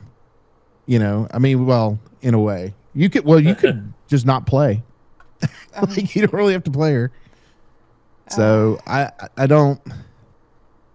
Well, I mean, I you don't can know. argue the same thing about having put Neil Newman won last year for Astarion. Yeah. I mean, just because Yeah, he was a I side wouldn't role say they're too. a supporting character just because you don't have to have them in the party. They're still I don't know. I haven't played Expedition 33 or watched enough, so I don't know how like big her story is or the side characters' stories in general. But like Her story's very important, but it's kind of one of those where I don't know. I don't know that I would. You had 3 people from one game, first of all, yeah, in Ben the Starr mix, probably and all costs 3 of them were pretty great. much. They need to Yeah. be able to like pick a person to represent a game that is. Yeah, Well, well, I that's why I just said think if you here's the separate that one- category out, Here's the one that I said we should had thanks to last year is why don't we have a best ensemble? oh, that's a good point. Yeah, you did Because I mean, say that last you've year. gotten so many games that are these bigger RPGs where you have like a whole cast, and it's just It's impossible because they almost to don't- be like, this is the best one. Because then you go with a game winning again instead of somebody winning it. Yeah. And then what's the difference between like game of the year? It's like who in that game, like it's kind of to pick the person who did extraordinarily well. And if you pick an ensemble, you're just picking the game anyway. And it's they want to give more recognition to specific people that were extraordinarily vibrant in the game, a word to use. Yeah, Um, no, I mean, I get it. You're right. That's a good word to use. So it's kind of why they want to pick somebody, but they do need to pick like a representative in the game. Well, That one, yeah. I kind of see all of our points on all of that category and everything, but Yeah. you know, I get it. Also, just I saw somebody talking about this on Reddit, so I'll throw it up here and see how y'all feel about it. But some people were like, I think Troy Baker should have gotten it for Indiana Jones, and other people were like, I mean, Indiana Jones, he did great in that role, but he was doing an impersonation, so I would Of rather somebody. him had been nominated for Death Stranding, where he was playing, you know, a character of his own making versus trying to be somebody. Like, how do y'all fall on that one? I'm kind of on that same thing. But I get it. Like, he was good. He's extraordinary in that I game. think he did But a great again, job it's one those things where, of mimicking Harrison Ford for yeah, real. but that's the thing. He was mimicking Harrison Ford instead of like being a new Indiana Jones. Yeah, but I'm not gonna do this as a 6-7 thing, but yeah, you know. I'm kind of my thing is it's one of those where he's acting as the character that Harrison Ford has created, Right. but he's having to act as he's not. It's not like he's doing two lines sounding like Right. Harrison Ford, like a regular person trying to do an impression would be. Right. He's got to act in every single aspect of what needs to happen for that character. And so that's kind of how I look at it, as one of those, you know, because you could turn around and go, if they do a biopic on someone and they're having to play that person and they sound just like him, go, well, they should be nominated for an Academy Award because they were Because they mimicking that person the whole time. I think that's a weird take to take. Well, I think it's one of those where I think he does a really good job of creating the character and made it believable, because Indiana Jones, for all of us that grew up with the movies, is Harrison Ford. yeah.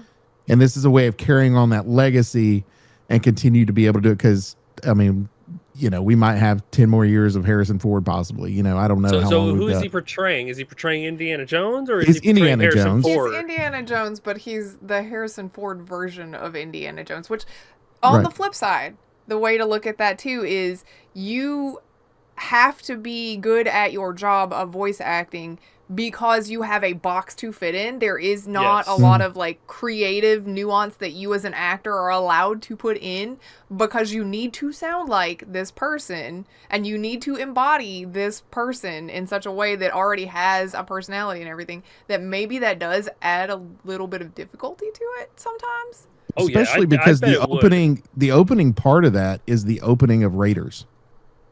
Oh, cool. Like, the opening part of the game is the opening of Raiders. So he's having to mimic not only what he's got to act the rest of the time for the Great Circle, but he's got to do it for a very iconic scene from a very famous movie, and has to do it verbatim, everything that happened in those scenes.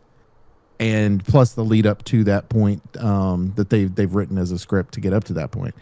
So it's kind of, he did a really good job of what he needed to do. And I think category wise, yes, he needed to be in the category. Should he have won the category? I would not have said that. No. I think the Yeah, three I get people it. that they have listed for Expedition 33 is pretty spot on with it. Mhm. I'm not familiar enough with the other actors and their jobs, but I would And I definitely will put say, those when on. they announced the winner, I don't know who the guy was who was like above the picture of Jennifer English when she won. The Ben Starr. Ben I think Starr, it was, yeah. or- Ben Starr. Yeah, like Also in because it. I didn't hear entirely who won. I thought he won with how like elated and ecstatic he was. Like, I mean, he jumped out of his chair and he was just fist pumping in the air, just like elevated in extreme Well, happiness. but I feel like And then she gets up to win, and I'm like, wow, that dude is like hardcore on her side, and Well- it's so. I was like, man, that's the kind of people you want on your yeah, that's side. well, and that's what happened with the Baldur's Gate stuff too. Is like some of these ensembles that work together and actually get to work together to do the voice acting and everything, they just love each other as people, which is great. Yeah, It's one of the Mhm. things I but really this enjoy was her seeing. third time being in Game of the Year, and her first time winning the best actor in it. Like, you Yay. talk about having a repertoire of greatness. Yes. Speaking of her being in good stuff, I think Baldur's Gate got best community sport. It did. So she Yeah, got yeah, an I'm pretty award sure. for, I mean, sort of sideways award for her last year game too, also, which is nice. And and older games. Speaking of, finally, No Man's Sky gets to win something, best ongoing, Congratulations to you. I think they won it last year too, didn't they? I don't remember if they. I don't know. If they I think won on it that last one. year. I mean, won if they've had a lot of good community support over the years, But Much respect to them for still going at it. and it's I all mean, free. Dickin' with Like it. it's you buy the game, and all the updates that they do are completely free. You know- They don't charge for DLC. Oh, that's good. We were talking about the categories that you don't want to have too much, and you could probably drop some of them. You could probably drop this best VR AR category too. I would argue that it is not super important at this point. It's just not enough people playing VR AR games. Not yet. Like, they're still not quite. The AR is just not quite there yet. Yep. And I mean, there's some good VR games out there though. But let's see, what else would be a good one to discuss? Playing games, it looks like 171 million people play virtual reality games across the world. I wonder if that's consistently or like have tried it out. That was as of 2020, so it's probably the higher number now.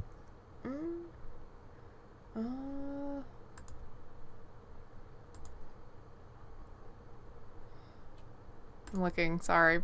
Best action was Hades 2. Go for you, Hades. People love that game. The first one was like seriously everybody's favorite thing. The first one's really good. Not my cup of tea, but can respect. I gotta say, like all of these like games that come out like Hades and Kingdom Come Deliverance, it's always hard for them to follow up greatness with even greater greatness.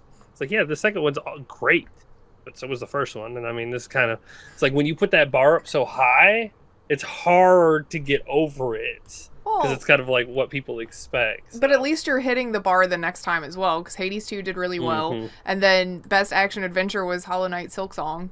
So the follow-up to the first Hollow Knight that people really loved, and it's still really good. Well, it's because it took like 15 years to get finally. And it was like a surprise launch this year. Yeah, it was one of those things. It was like, hey, we're releasing this. And everyone's like, nah. Yeah. Nah, yeah. I'm sure you can guess based on what everything else was or what game has won the most of everything, what the best RPG game was for this year. It was Expedition 33, in case you have not picked up on the theme yet. But that game won like everything. It's a good game. Surprisingly, I also mean- best sports and race. No, I'm kidding. It did not win that. No, it did not. The most anticipated game is also a award that I don't think we need. I don't think you need to be congratulated on having built up some hype. I don't Yeah, think and it needs to also- be an award, but I like the fact that they vote on it. I feel like it could just be a general mention somewhere on the thing and go. You can even do it just before the show starts, and just be like, maybe you'll see your announcement for your game that you're anticipating. According to y'all, this is the most popular one that Yeah. y'all want, which would be GTA, and then go into the announcements for the stuff and go into I trailers just and all don't that. think it But needs whatever. to be an award. And also, Yeah, I this agree year's, too. It like, definitely doesn't need to be an award. I feel like most years are probably similar. There's going to be one game that's far and away everybody's highlight, and of course GTA, the next GTA. GTA game just needs to release, and then we can find out who actually is anticipating games, because GTA is going to get the. Well, I mean, when that one comes out, we know nod just about every time. it's going to sweep the awards too. So, Not necessarily. you don't think so? Well, I mean, I don't really see it being a flop, but I don't see it being a flop, but it is one of those things to where, just because it's taken a while to put it out doesn't mean it's going to be a quality game either. Yeah, but it's GTA. I think at this point, the game has to come out and be unplayable for it to not sweep. yeah, probably. Sorry, but I just like it is at this point where it is so high on this pedestal that it is almost impossible for it to not sweep. I don't know. Like I said, it has come out and people are like, this thing will boot up, and it has to like not work on anybody's console. Anyway. The plot line could be completely garbage. None People of the won't care. and the online shit might not work. So it's like, Like I said, you can't play. You actually cannot. You are not. I gonna be mean, able to play it. yeah, but they don't vote on this. Their votes are 5% of the entire thing. It's voted on people that are part of the industry. Yeah. Well, then that's definitely going to Sales and quality are not the same, as we have found out with Call of Duty over the years and Assassin's Creed. Yeah, but you get a lot of Call of Duties. You get a lot of Assassin's Creeds. you don't get a lot of Grand Theft Autos. Right, which is why I think they're going to put the effort in to make a good game. But it is one of those. It's not a guarantee. Was my point. I think, yeah, that's fine. Nothing is 100%, but damn, GTA gets real close with that 99.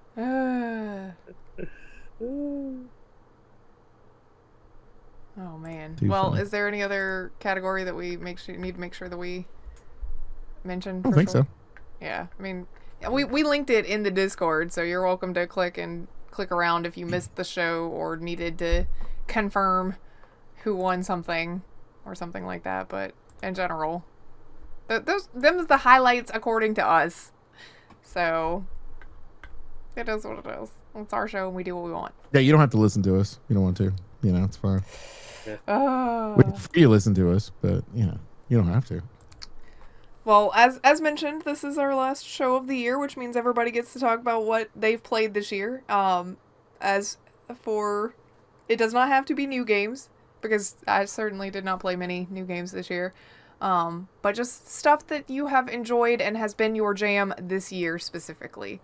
So hopefully some of you, this gives you all time to pull up your Steam real quick in a panic and go, oh god, I've already got my most recently Steam right played, what here. have I been doing? I started it last year, but I finished it in January. But I played Silent Hill 2. Yes, incredible game, and it was a new game too. Oh my goodness, that game was incredible. I enjoyed it. Gave myself the melee only challenge. It was difficult as hell, very difficult. Yeah. But I beat it. No bullets at all. I saved every shot. Actually, there you was. fired one shot, and it's because Oh, you yeah, had to whatever. break a window so that a book would fall into the room that you could get it. So you did not The shoot only- at anything. You know, I shot monster-wise. one time. I have my statistics, I think, saved in Griffin Mind's chat. Like Yeah. it was one shot taken in the entire game, and that was to break a window. Yep. And it's only because the game made you. If you could have like thrown a Yes. crowbar or something, you would have done that I instead. would have. but- I would have. Trust me. I ran around looking for different ways, different things to do, and I couldn't. There wasn't anything getting that. Oh. Other than I played that. We finished Back for Blood this year. That was a pretty good game. That's actually the second or third time that we have completed that one, because we had a run that we did with me and you and Red and Baka. We did one with Kat, and then this one was with Virtue. So I played Crash Bandicoot this year too. In the Insane Trilogy, I played it with my little child. He enjoyed it. He tried to play it. yeah, Not quite there. Not quite there. He has been He'll get playing there. Super Mario Odyssey though. He has been enjoying it. We almost have all the moons in Super Mario Odyssey. We are at like 843 moons out of 999. Like, Yeah. Nice. and he's collected a oh lot yeah, of them. he's like doing every a so lot often. of it himself. There's a lot of like, hey, I need some help, but he's Hey, how do you he's get this trying. one? Where's that one? Like, yeah, but he's doing pretty damn well. Also, I'd just like to point out for those of you that are watching this on YouTube, I don't know why, but Discord specifically, it's not me. It's Discord has Desync Chicken, and only him. So Really? I don't know. Okay, Do I so need to it's leave? not just me that No, I'm it's not seeing just that on. you. Okay. It's weird. Okay. Do I need to leave and come back? You could turn off your camera and turn it back on. Maybe I don't know. Because it's your audio thing. It's gonna mess with the thingy thing, but that's fine. Nobody cares. Is that at this point. better? Say Little. something else. A little better. It's closer. Yeah. Okay. was weird. I'll just do this when I'm talking, so you can. It was a little distracting for a minute because it only recently started, so I don't know how long it's been doing it, but I only just noticed, which means not very long. Okay. Let's see. Marvel has been the game I've played mostly this year. Yeah, we played a lot of it and then fell off kind of hard. Yeah. Stopped playing it in about October. Mm-hmm. Yeah, I think it and was like that's- right around the Daredevil launch is when we stopped playing it, which is a little sad because I really like Daredevil, but Other than that, where's that other game? Oh, we've started playing Rift a little bit too, and played up. yeah. Well, I mean, we have a couple that we keep in rotation, but Yeah. Other than that, this year has been very slow in games for me. yeah, same. Well, we've been doing other stuff, obligation wise with our money, so it's been a little slow for that, but we should be back on track to be a little more proactive about watching stuff. or watching, playing stuff this year, or in this coming year, in 2026. I was like, wait, I don't even know what year this is. Oh, Years are hard sometimes. it is. Baka Oak, what about you two? I've played lots of games this year. Strangely enough, How many did you complete? at least 6, sir. Thank you very much. How many have you At completed least. this year? Out of how many? 6,000, but we ain't Okay, but talking some about of them that. don't count because things like peak and all you don't. Yeah, they don't complete have those. endings to them. Yeah, They do have endings. You have to get to the peak, and you get to the peak, you good. yeah. I didn't get Yeah, to the peak. I've gotten to Moving the peak multiple times. Nobody has gotten to the peak without Including- me. And you've also played like 20 times more than I have on peak. Yeah, we're not arguing about I've this. even gotten to the top with the frog thing. Bing All bong. right, we'll go to games that I've actually played this year instead of arguing about that. But anyway, Yeah. the games that I played from this actual year that came out this year, I've got Dispatch, South of Midnight, Expedition 33, Blueprints, and Split Fiction. Dispatch, absolutely amazing storyline. It's got kind of a telltale story. It's fantastic. I really wish that they had a sequel out already because it's so good.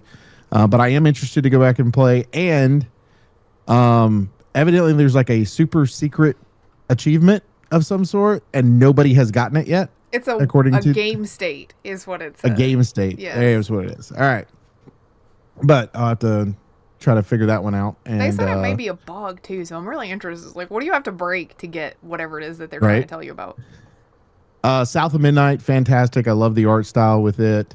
I'm actually surprised that it wasn't up for best art style for the games. But it was absolutely a great game. It's an action adventure style game. They did a really good job of kind of bringing the mythology of the world of Louisiana together, and creating this really mythical style world. It's fantastic. South Midnight's excellent. Of course, Expedition 33 is amazing. I highly recommend that one, but so does the world, evidently, because it got best everything. Blueprints. I played that one on is- Game Pass too. Blueprints is fantastic. The best part about it is just because you complete the storyline doesn't mean you're done with the game. It means go So you can again. continue. Yeah. Well, no, there's more to it. So you can go in. There's more and more puzzles that don't have anything to do with the main plot, and so you can continue to go in and solve some of the puzzles that are there, and some of them are quite difficult. Of course, Spider-Man 2, which I talked about completing this past week.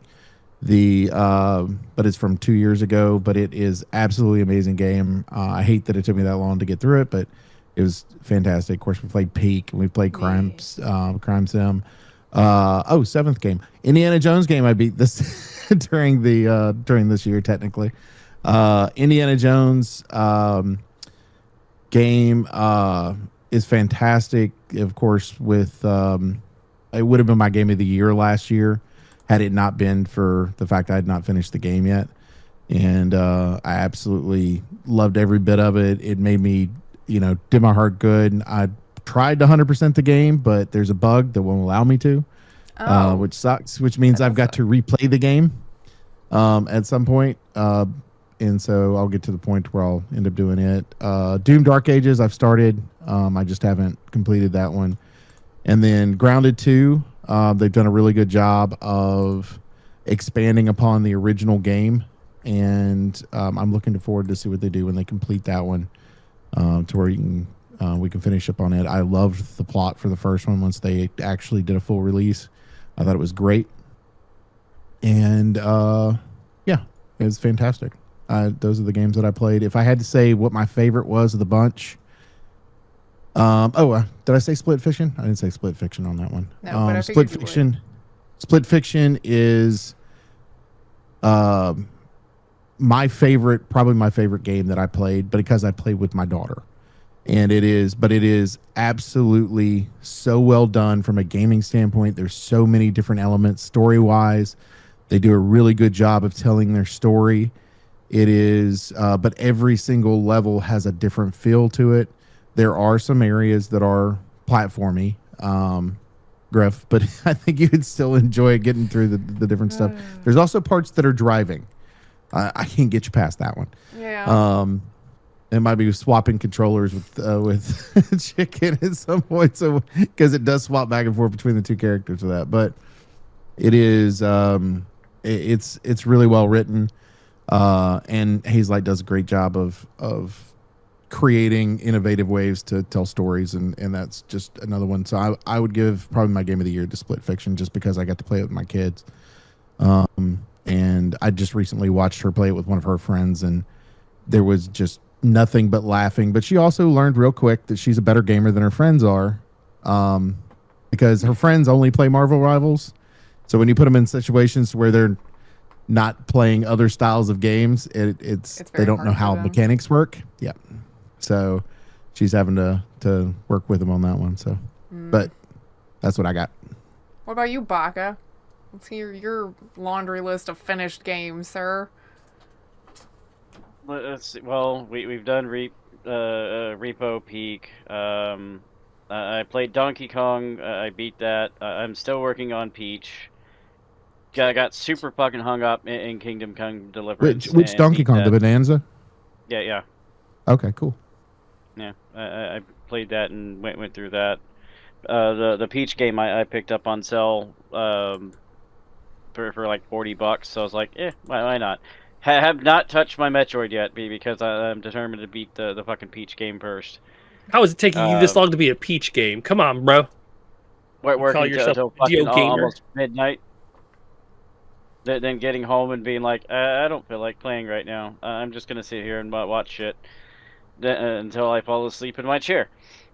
I mean, I get that. Yeah. My work schedule has been absolute ass, and it won't be any better until After like New Year's. well, even then we got inventory coming up, but yeah. But yeah, I played the fuck out of Kingdom Come, and of course we've been playing Marvel Rivals and Ark. We started up Ark again for a bit. Which we'll have to get back to at some point. I do not have Yeah, my it's pack of nice to have- Allosaurus yet, sir. It's nice to have my filler game. I just boot it up, play it. Assuming the damn thing doesn't crash. Oh. Lately, It only Chris shut stranded out down in the that middle. day. It only shut down that day because one, I was watching a Lions game because it was Sunday Night Football, and the laptop was like, "I'm gonna update now." So he wasn't paying Regardless. attention to it. Yeah. Oh. That Wow. left Griff stranded out in the middle of nowhere. And I died. Lols. And then my bird died. And it was a drama, and I do not like it. So what are we playing again? My stuff is mostly friend stuff. Like, as Chicken likes to call it, friend slop. That's mostly what I've been doing this year, because I just haven't had money to put down on new games and played not a lot of time. I've been game hopping a lot, too. So my games of the year are a lot of friend stuff. Peak is one that I've really enjoyed a lot of. We did Headliners earlier this year, and they've added some good quality of life upgrades to that. It's not my like go-to as far as a friend slap game, but it's enjoyable. We've had fun with it. And then I did give the Saints Row reboot another chance, and I enjoyed it. And now Baka has purchased it, and we will multiplayer it, and see what that's like. So, and some of these are just Find out next year. Yeah, find out next year. But the Ghost Exorcism game has also been my jam this year, and I just force it to be everybody else's jam. Sorry, you guys. I like that game. It's just I love that unfortunate that game. it's completely left. Yeah, the- well, the they wayside. finally said they were gonna get back to it, right? Because It's it was mostly- gonna be He's trying to like fix it up and polish it and then be done with yeah, it. but they did the multi-entity thing and all of that, so it's still my jam. But I think my biggest jam this year has been Repo. It really has. I love that game. I know it's frustrating, and Chicken has had it up to here with like you pick an object up and as soon as you touch it, it shatters in your hand for some reason. But I still love it. It's a lot of fun. I could still see the damn fossil You bring it, one person's around the corner and the other one goes to do it, and you go to like move it gently, and it touches the side of the door, and it explodes. Yeah. Like, I really feel like that's them trying to push you to get that little anti-destruction orb as an upgrade to carry with you, because then you can drop whatever and it's fine, That shit is so frustrating. Oh my god. Well, I really love that game. I'm sorry it frustrates you so much and I force you to play it sometimes. I really enjoy it. I also love that for like a lot of games that we play together, we never bother to learn what the actual real names of the monsters are. We just call them whatever we feel like. And it's like, watch out, big head coming! Big head's on the way! So some of it's not even like intentionally fun gameplay. It's accidentally fun amongst our group. But I like that. So That's okay. It's been my jam. I love some Friend Slop. I will play some Friend Slop. Like, yeah, okay, there's been slicker games like Marble and all of that, but I just really like it when we can throw down in fun games. So that's what I've been doing. But as a housekeeping note, I know we're about to get out of here and everything, but we are going to swap to once a month starting next year, and it will only be on YouTube. We will not have the audio only anymore. I'm sorry. That just is the nature of it, I guess. But we will try to keep it on a schedule. I don't remember what we said was going to be our first show back. Do y'all remember when we were talking about it? Like the 7th. You wanted to go mid-month, right? Yeah, I think that's mid-month. What we were doing. So the 18th? The 11th or the 18th? I went to November instead of January, y'all. I don't know how to work a calendar. Right. Yeah, I think so. I think that's what we had decided was the 18th. Okay. So, and we'll always post in the Discord about when, but it's just we've got, as grown-ups with, lives and children and stuff, Oak's got soccer stuff a lot, and we have Nugget stuff a lot.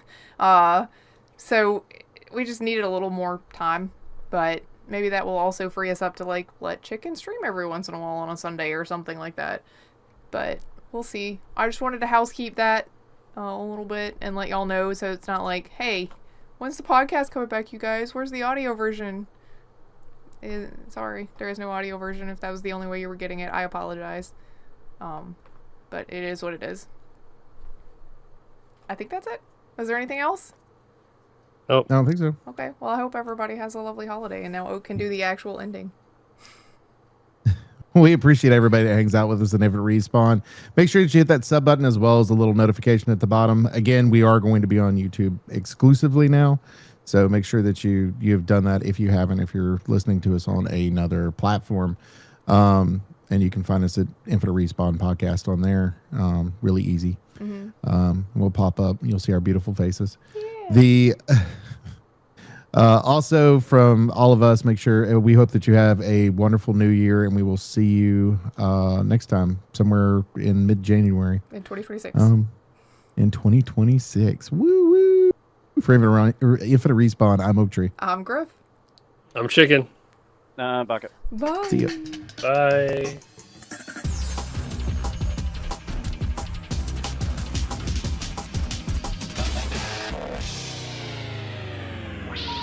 Please hang up and try again.